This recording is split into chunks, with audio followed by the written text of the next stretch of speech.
ฮาวก่อนเริ่มต้นนี่สีมือเอ้ยจุลี่เด้อพี่น้องเด้อเฮ็ดเทือนให้ป้าแต๋วใหม่แต่เก่ามันสีบ่งามนี่บ้านนี้เราทาสีให้ใหม่จะคือเฮือนต่างประเทศแผ่นผ้าไหม้เบิดพี่น้องเอ้ยโอ้ป๊อดโตเป็นเฮือนกว้างขวางบันไดกระซองทางบ้านนะนี่สิเป็นเด้โอ้คือเฮือนคนรวยบ้านนะว่าป้าแต๋วก่อนสิเฉลยนี่เด้นี่เป็นเงินไว้ให้พระวรซื้อของกินของญาติครับโตฮะโอ้ยเต็มกำแล้วคุณนะโอ้ดีใจวะ ดีใจ นี่ละเป็นเงินของเอ้ยกุลี่เดี๋ยวละ โอ้ยสา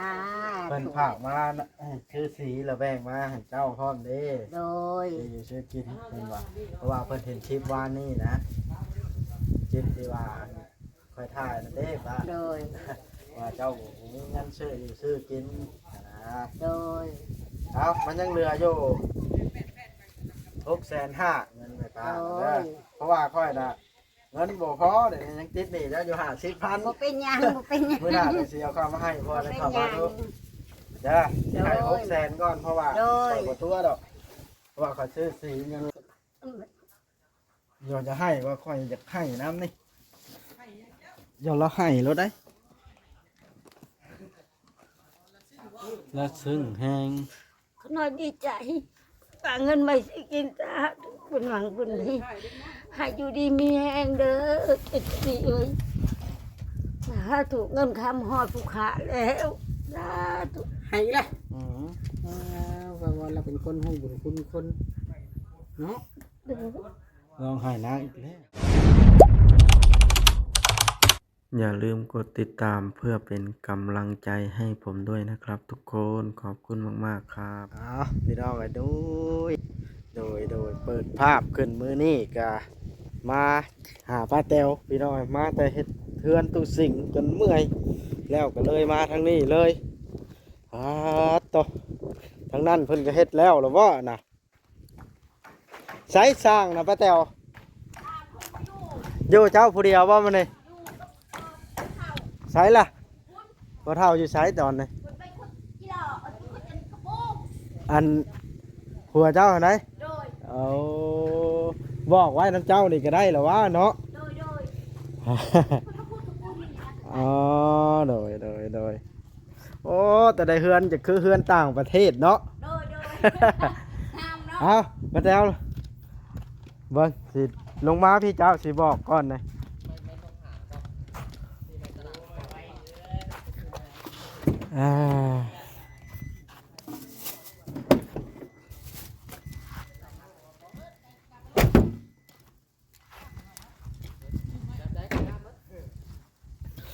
อันเดสพี่น้องไปเอ็ดดำหุ้ยคักแล้วบาทนะ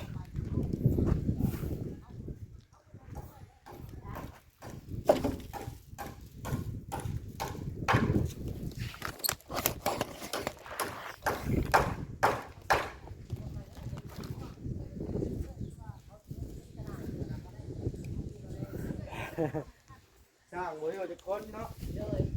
พ่อกับบุญอยู่กับปู่นี่สีป้าแต๋ว เฮ็ดที่ไหน ไปซื้อมาอีกสีดำแล้วก็ถ่ายว่านี่ลงไปละทางเงินจุลี่เบิ่งเห็น โดย มันยังทาบ่ทั่วแล้วนะ โด เห็ ย นบ่สีแดงนี่ โดยแม่นแหละเมื่อกี้ก่อน ตามเสานี่ โดย ทาใส่บ่ให้เห็นสีแดง โดยเมื่อกี้ บอกเขาเด้อ โดย ตามคันว่าบ่อยู่ให้เจ้าบอกให้ โดย และป้องนี้อยากให้หาเนี่ยมาอัดราคาสีคือกันนะ โดย บ่ให้มันเป็นป้องนี่นะเข้าใจปะ โดย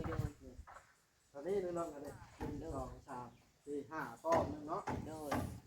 ทาแป้งอย่างนี้จะได้มาอัดไม่ซื้อลาบมีบ่ มดอยู่ได้ยังแม่นมดละบ่ เดี๋ยวยังสติบาท มดแหละ บ่มี มีบ่เป็นแป้นเป็นหยังก็ได้ จักแล้วจะหาเป็นเก่านักกองหั่นแหละเนี่ยมันได้ มาตีอัดไว้ละทาสี โดย เป็นมอนเป็นหยังนะทาให้มันดำบ่เลิศสีนะ โดย มอนห้องอะนะปะ มันหมดทีก่อน พออยู่ดอกปองมึงใหญ่ๆเนาะ โดยพ่อแล้ว เพราะว่าตอนนั้นชานั้นยังได้เนาะป้าเนาะ โดย นั่นเด้ซะสีดำปึ๊ดคือเก่าคือห้านอันเก่าโอ้เฮ็ดให้มันงามสะก้อนได้ก็ได้ โดย สร้างบ่อยู่จะลืมบอกเขาได้ป่ะ โดย บ่ได้ลืมเพิ่นว่าค่อยเข้ามามื้อใหม่แล้วเพิ่นว่าอ้าวลืมบอก บ่ลืมดอก เขาท่าเองน้องๆเขาจัดการเองเนาะ โดย นะครับเก็บเรื่องไว้ทางต่อบ่ได้มาแต่สวรรค์เลยบ่ ยังจักหน่อยก็มาแล้ว โอ้ว่าสิเข้ามาแต่เช้าป้าแตวเอ้ยเข้าไปเซโนไปเอาเงินนั่นเอามาซื้อสีนี่แหละแล้ว โดย มันใกล้เท่านั้นเราไปเฮ็ดเฮือนให้เขาอยู่พุ่นก่อน โดย ไอ้เฮือนก่อนตาบอก โดย เลยบ่ได้มาว่ะตอนแรกยังกลับมาแต่เพิ่นจึงมาว่ะ บอกดอกให้เป็นหามาที่เอาไป อัดใช่บ่ให้มันเป็นว่างแบบนี้มันจะคักเลยเนาะ โดย ต้นกระดาษมันดูมันนั่นข้างต่อเพิ่นเอาเป็นแล้วลูกหมูมันพัดออกเนาะ โดย ว่ามันดูมานะ เป็นอยู่ดอก อัดแล้วก็ทาสีใช่บัดนี้เป็นมอนเป็นทาสีกับตอนไหนก็บ่รู้ว่ามันจะทาเพิ่มเนาะ โดย สีดำนี่มันสีดำตลอดได้ป่ะ เอาค่อยโมแมนว่าฉันไม่ไปสิถามย่ำอีกเจ้ามักอะไรอยู่ มักอลี นะ มักป้ามักสีดำนี่บ่แม่นป้าที่แสดงแปลงว่าเป็นนั่นนี่ป้ามักเพิ่นเลือกสีก็ถือใจแม่ป้า ขั้นสมมตินะเจ้าเลือกเจ้าก็เลือกสีดำอยู่แล้ว เลือกสีดำอยู่แล้ว อ๋อมักบ่คือกันเนาะเพราะว่าเรามักสีนั้น แม่นป้าเพิ่นมักสีแดงป้าวอนแม่ป้ามักสีดำแต่ถ้าเฮือนนี่ก็แม่ป้ามักเต็มใจ ถ้ามิดนี่สีดำนี่จะหมู่บันไดป่ะสีแดงเท่า สีแดงบ่ปานใดแม่ป้าก็บ่ปานใด ทีแรกเขาก็ว่าแดงไหมแล้วมาแดงแจ่มแดงเลือดนกเนาะ แดงเลือดนก แดงเลือดได้สีดำมาสุดใจบ้านนะ โอ้ย ต่อหักเลยเนาะ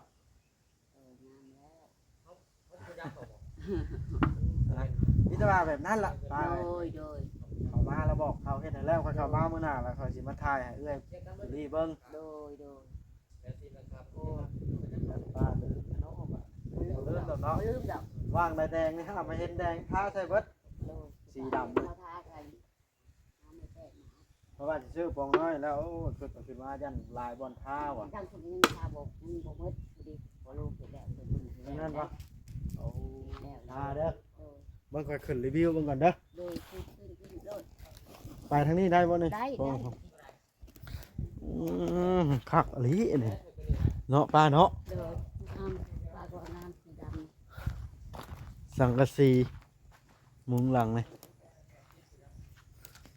คันอาลูซิงคือกันนี่แห้งสีงามนี่เนาะ ำโดยมันเนี่ยมันทำกะทิบ่เพื่อเดินเขาเหนียงกัน นี่ได้ โดย โอ้ตัว เขาเหนียง แบบข่อยเว้าลิเฮือนครัวนี่เนาะ โดย ข่อยเว้าแล้วกันเฮ็ดแบบนี้แล้วมันถึกใจกันใดขึ้นนี้ย่อผ้าขาวผ้าน้ำขึ้นนี้แขกคนมากินข้าวเนาะ โดย ยามบุญนั่นเลยข่อยลองขึ้นมันก็ได้ ขึ้น ให้ได้ฮาวสีแดงนี่ต้องทาใส่มันดำ โอ้กรึบอ้าวลูกติ่งเหลือ4 ลูกบ่นี่ หาลูกนี่ยังที่ใส่นี่เด้ ยังสิใส่ ยังที่ใส่ โอ้ใส่วางนั้นก็วางแบบนี้ โดย บ่เหลือแล้วซะเนาะ โดยใส่แบบนี้แล้วก็เวลาเทศแดงหุ่นพวกได้ก็ได้ ก็งามอีหลีนี่ตะแต้วบ่แม่นข่อยเว้าลิ้นได้นั่นนะแต่ว่าว่างนั่งโซเนาะ เลย ยามนั้นเอาอีหยังนำมาทำมาขังละครับขึ้นยามฝน มันก็ว่าจะเอาอันแทนเอาอันยังแทนอันสีดำบางๆอันแทนเขาอันทำเก็บทำไปทีนี้ ทางเกณฑ์การจะนั่งนะ ต้องใช้กันดิกรรม เงินขาด ดำแล้วนะ ดำดีนะยิบต่อกันหรือสองกัน โอ้มันสิบุกสิได้วะก็ใช้ราคาถือชื่อ เอาไปแล้วเขาก็ขึ้นไปแล้วเขาก็สัตว์ตรงนั้นดูจะพูด ผ่านเกี้ยงนั่นนะผ่านเกี้ยงแบบรถบัสนะ แบบหลังคาเต็มนี่นะแปลว่า อันนั้น บัสทำขึ้นเลยครับน้ำฝนขังฝนเดี๋ยวจะต้องทำขึ้นไว้ โดย พอเพิ่นของขับนะมันหนักแพงนะว้าตัวบ้านนี่เบิ่งสิรีวิวกับขักให้เอ้ยตัวนี้เบิ่งกันนี่เราเฮ็ดเฮาบ่ตะบันไดเด้อด้านนี่นี่เด้ต่อสิรีวิวตั้งแต่นี่ก่อนเริ่มต้นปุ๊บโอ้ต่อเบิ่งเฮาก่อนเริ่มต้นนี่สีมือเอ้ยจุลี่เด้อพี่น้องเด้อเฮ็ดเทือนให้ป้าแต๋วไหมแต่เก่ามันสีบ่งามนี่บ้านนี้เราทาสีให้ไหมจะคือเฮือนต่างประเทศแผ่นผ้าไหมเบิดพี่น้องเอ้ยโอ้บอสต่อเป็นเฮือนกว้างขวางบันไดกระซองทางบ้านนะนี่สิเป็นเด้โอ้คือเฮือนคนรวยบ้านนะ ว่าป้าแต๋วดูดีดูหลาต่อโดยเอาไปแต้วมานั่งลงขอบบุญขอบคุณเพิ่นก่อนคอยสิไปหาบาวอนกันจักเล็กจักหน่อย โดย อ้าวให้พรเอื้อยตุลี่เพิ่น เอาขอบมุกขอบใจเด้อเจเอ้ยที่สร้างเรือนสร้างซานให้แม่ป้าจบงามแม่ป้าได้มีบนอยู่บนเศร้าถ้าบ่มีเจมาเฮ็ดมาสร้างใหายป้ากับบ่มีทุกวันนี้ก็ยังสิได้นอนเรือนสังกะสีเก่าฝนตกมาก็นำหัวใส่ก็ย้อนบุญคุณเจนี่แล้วมาซอยมาชูแม่ป้ากับบ่มีหยังตอบแทนมีแต่มือ10 นิ้วนี่แล้วยกใส่เก่าเท่าใส่หัวคอให้สิ่งศักดิ์สิทธิ์ทั้งหลายมาคุ้มครองเจเด้อนอนรับให้ได้เงินหมื่นตื่นมาให้ได้เงินแสนเบนมือมาให้ได้แก้วมณีโคตรโทนหายอย่ามาพานม่านหายอย่ามาเบียดขอให้เจมีอายุมันยืนซาถูกแม่ป้ากับบ่มีหยังมีแต่มือ10 นิ้วยกใส่เก่าเท่าใส่หัว จ้า แม่ป้ากับบ่จักแน่สิเฮ็ดคันยังบ่มีเจมาสร้างมาสาให้กะได้นอนพ้นตกฟ้าลงก็เปียกอยู่หั่นแล้ว บัดนี้แม่ป้าก็บ่ได้นอนเปียกแล้วเจมาเฮ็ดมาสร้างให้แล้วมาเฮ็ดห่มโพห่มให้แม่ป้าขอให้บุญธรรมนำสู่เจให้เจอยู่ดีมีแฮง ฮะ ให้เงินไหลนองทองไหลมาเงินดอลลาร์ไหลเข้าเจเด้อสาธุ โดยขนาดนั้นฮาว่าสิบ่ทายให้ไหมยังไหมเบิดเนาะ โอ้ย ก็งามมาแล้วบาดนี่เฮือนเนาะ โดย เฮ็ดให้มันงามต่อหน้าตรงหน้าต่างบ่ได้ใช้น่ะเนาะ โดย สั่งเขาทำพิเศษได้เฮ็ดเองแบบนั้นเนาะ โดย เอาเฮ็ดไปซำนี้ก็งามแล้วป้าแตวอ่ะค่อยสิไปหาปลาวอนก่อนเด้อ โดย โดยพี่น้องเอ้ยเอาก็บอกอย่าลืมได้ป้าเอ้ย โดย อันนั้นนะบอกเพิ่นทาให้มันทั่วนะสีก็ซื้อมาแล้วกองบักใหญ่หนึง สิพามืดนี่แหละ เฮ็ดฮาวคันใดแล้วบาดนี่อยู่นี่เนาะ โดย ย่านตกหรือบ่ย่านตกบ่ ฮะพี่น้องเอ้ยนี่แหละสีมือเอื้อยจุลี่เพิ่นจัดการไม่เอี่ยมอ่องเบิดโอ้ว่างสุดแสงตาเห็น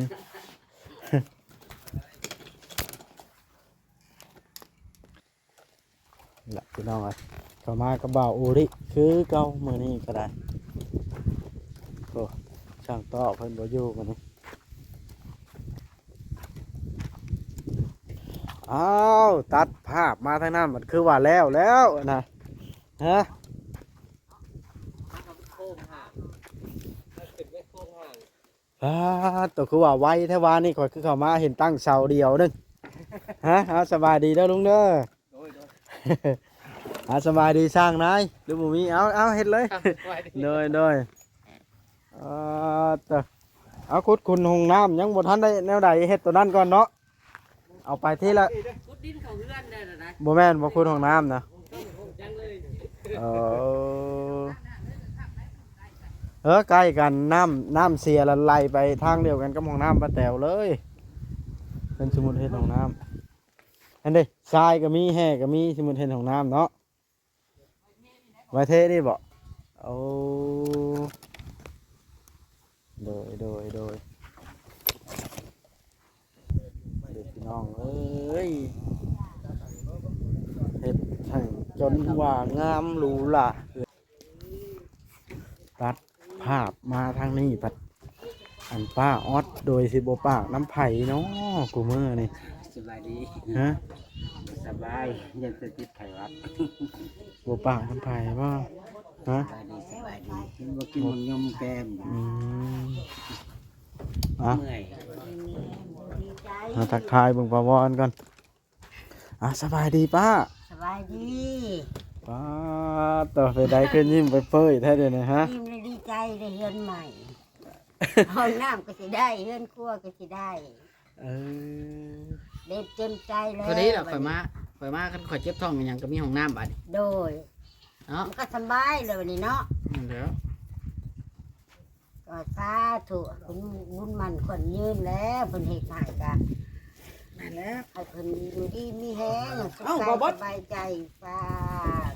โดย โดยกินข้าวอีกน้ำยังวะนี่ป้า มื้อนี้ต้มหอย นะ มื้อนี้ต้มหอยมื้อนี้เมื่อวานนี่แกงกระดูก แม่นบ่ไปเข้ากล้องน้ำนี่ได้บ่นี่ ได้สิเป็นหยัง โอ้ยว่ะแข็งแห้งแล้วเนาะ โดย เก้าบ่แข็งแห้งได้ แล้วก็ นอนเว้าเนาะ นอนเว้านอนหวานนี่โอ้ยดีใจแฮงบ่หมดเลย โดย ดีใจที่สุดเลยเจ๊จุลีเอาน้ำเต้าแก้วมาหดฉันตายเกิดใหม่ พุ่นได้เดี๋ยวนี้นะโมแม่น เดี๋ยวนี้เลยน้ำเต้าแก้ว เนาะ แม่น้ำเต้าแก้วมาหดแล้วผู้ขายดีๆทำเทวดา ได้พอเพิ่นบ่ได้ไปเฮ็ดงานบ่ของมื บ่ อนะขายของตัวเอง กลัวนาโอให้เฮ็ดเฮือนกับลูก แล้วป้าเอาเงินได้ใช้เสือซื้ออยู่ซื้อกินเงินได้ บ่ ใช้ มี ใช้ แล้ว ฮะ บ่มีแล้วบ้านก็น้องชื่อคงกินให้กินคือก็น้อยเว้าเลย แม่นบ่ ได้กินจะข่าวที่กินจะข่าวพวกนางพวกนาโอซื้อข่าวมาให้อ่ะ ได้กินข้าว โดย อาหารเด้อ อาหารนั่นน้องชื่อหายมันก็กับผู้นี้ชื่อ บ่ออดซื้อ มันก็ปอด เพ ชื่ ราะ อ ว่าเราได้เงินมาใช้บ่ออด จั เอา ก บัตร แล้ ก่อนดีกว่า เธอ5,000เธอ10,000แล้วเพิ่นซื้อให้กินจักซื้อตัวมันก็ น้องพลังนะว้าวไปแล้ว ตั้งแต่ก็เพิ่นซื้อเธอน้องแหวนให้เธอปลาเพิ่ง อันสมมุติได้เงินป้าวอนสิเอาไปซื้อหยัง ที่ของกิน ซื้อของกิน โดย ฮะ ที่ของกิน เอาบ่พาสิเอาให้นี่ เอ้าทำไม เออเอา เอาว่ามีแต่หัวควัน บ่แต่หยอกเจ้าไปซื้อข่อยก็ได้พี่น้องไงหยอกปลาวอนได้เลย ได้เด้อ ถ้าพูดก็อยากได้ว่ะ ได้ก็อย่าแล้วเจ้าขดัน เอามา แข็ง แต่ ๆ ลูก เนาะคันสมมุติได้เลยสิดีใจบ่ปลาวอน ดีใจ ดีใจได้สิได้กินของกิน เมื่อกี้นี่ก็พอไปงมหอยได้ยังใส่อยู่ต้มมังชิบหน่วยแหละคุณได้กินก่อนว่าขอกินก่อนประหยัดเขาอ่ะอันกินข้าวหันดูเขาบริเมื่อยบริอิดบริยัง เอาสักหัวอ้อมคล้องแล้วครับอ่ะก่อนสิเฉลยนี่เด้นี่เป็นเงินไว้ให้ปลาวอนซื้อของกินของยากครับเนาะฮะโอ้ยเต็มกำแล้วคุณนะปลาวอนดีใจปะ ดีใจ นี่ละเป็นเงินของเอ้ยกุลี่เดี๋ยวละ โอ้ยสา เป็นผากมานะชื่อสีระแบงมาให้เจ้าพร้อมเด้ โดย ที่อยู่ชื่อกินเป็นว่าเพราะว่าเพิ่นเห็นคลิปวานนี่นะคลิปที่ว่าค่อยถ่ายนะเด้ป้า โดย ว่าเจ้ามีเงินซื้ออยู่ซื้อกินนะ โดย เอามันยังเหลืออยู่650,000เงินไปป้าเด้อเพราะว่าค่อยน่ะเงินบ่พอเดี๋ยวนี้ยังติดหนี้แล้วอยู่50,000 บ่เป็นหยังบ่เป็นหยัง มื้อหน้าจะสิเอาเข้ามาให้พ่อ บ่ ได้ เป็น เข้า ห มา ยัง ดูจ้าสิให้600,000ก่อนเพราะว่า โดย ข่อยบ่ตัวดอก ว่าเขาชื่อสีเงินล้านหนึ่งเขาชื่อสีได้400,000ฮะเอาสินับกันเด้อ1 2 3 4ใบใน200,000ละบาทนี่ โด เนาะ ย ถือไว้ก่อน200,000แล้วอันนี้ใบแสนละบาท โด นี่ ย 1 2 3 500,000 โดย อันนี้ใบ20,000 5ใบ โดย สิเป็น100,000 โดยเป็นลูก ก่อนจะคิดนี่เจ้าอยู่50,000เด้อแม่ป้าเด้อ โดย เอามามื้อหน้าสิเอาให้เด้อ โดยเป็นหยังเด้อ มันบ่พอเอ้ยจุลีเอ้ยเพราะว่าตกซื้ออันนั้นเบิดใช้น้ำอื่นเบิดว่าสิแพงว่าให้ป้านี่จ้ะได้สิเอามามื้อหน้าสิเอามาให้แล้วถ้าจะบ่ใช้เบิดบาดเดียวเนาะ โดย เคยได้บ่ไอ้ป้าคนเอาเงินให้เจ้าแบบนี้เอาเบิด600,000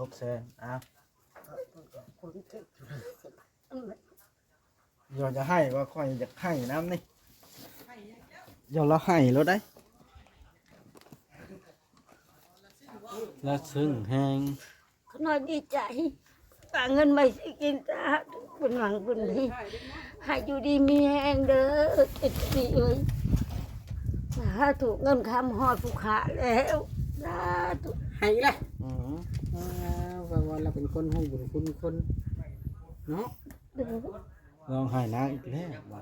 ดีใจโพด เราลองให้นักแล้วตอนนี้ใช้ละได้เงินเท่าไหรจังให้นะ ได้เงิน600,000 อ๋อ เพื่อนเอามาเอามาให้สิกินเป็นเขาน้อยดีใจที่สุด เป็นดีใจจนให้ จนเขาน้อยว่ายังบอก ข่อยก็ดีใจคือกันเจ้าได้พอได้ซื้ออยู่ซื้อกินนั่นแหละเจ้าก็ได้ สาธุว่าคุณเพิ่น เลย ถั่วมัวนู่นถั่วมัวตัวมาผู้ขามุมมีหยังสิตอบบุญแทนคุณมีแต่เครื่องขึ้นฮอดสาธุให้เพิ่นอยู่ดีมีแห้งสุขกายสบายใจเด้อ ได้เงินเต็มกำแล้ว ธุ มันให้เนาะดีใจบ้างไหมป้า ดีใจ อ๋อ ให้ดังอลิบอดี้จะแล่นมาเบิ่งแล้วด้วยความซึ้งใจให้นี่บ่แม่นให้ด้วยความเสียใจนะให้น้ำตาแห่งความดีใจความปลื้มใจ ความรู้สึกบุญคุณ บุ เพิ่ ญ น คุ ที่ ณ ซอย เพิ่น บอกเคย เพื่อนก็ได้ มีใคร เพื่อน แบบ กลัวก็ได้หยังก็ได้น้ำเพิ่นเขาอยู่เขากินผู้ขาตายแล้วผู้ขาเกิดใหม่ก็น้ำตกแก้วผลมาโหดสาธุจังหวะ เอา บุญคุณน่ะที่ดูว่าผู้ขาอะไรจังหวะเพิ่นมาผู้ขาขอ อย่า ขาบ บ่ให้ ตีน บ่ให้ เพิ่นสา ป้า ธุ ไว้ที่กราบตีนเพิ่นนั้นก็บ่ฮับแล้วเพิ่นยังน้อยคือกันไหนเพิ่นให้น้อย ก็จะหาผู้ขาหยกขึ้นสูง เพิ่นก็บ่ น้ ก อย ล้า น้อยจะห่างกายหันนิสัยเพิ่นใกล้คอเพิ่นดี ฮะบ่ต้องให้ค่อยสิได้อันกราบก่อนแม่ป้าไอ้บ้านนี่เดี๋ยวเดี๋ยวเราอยู่ดีมีแฮงว่า หม แล้ ด ว ใจบุญก็ดี เดี๋ยว อย่ามีความทุกข์ความยากสาธุให้มีแต่ความเจริญเจริญพรเด้อสาธุ โอเคขอกลับกันได้บ้านนี่ โด ป้าย โดย มื้อหน้าพุ่นลาสิเข้ามาใหม่ โดย นะพี่น้องเอ้ยเพิ่นดีใจหลายเพราะว่าเกิดมาเป็นตัวคนบ่เคยมีไผเอาเงินให้ใช้โดยที่บ่ได้มีให้ค่านั่นค่านี่ให้ด้วยความเต็มใจอยากให้ซื่อๆเพิ่นน่ะเพิ่นเลยให้เพิ่นอดบ่ได้แฮงพี่น้องเพื่อนก็ได้บาดนี้เนาะโอเคเด้อบาดในคลิปนี้ก็สิขอจบคลิปซ้ำนี้แหละพี่น้องเอ้ยคลิปหน้าจังว่ากันใหม่กลับก่อนบาดนะ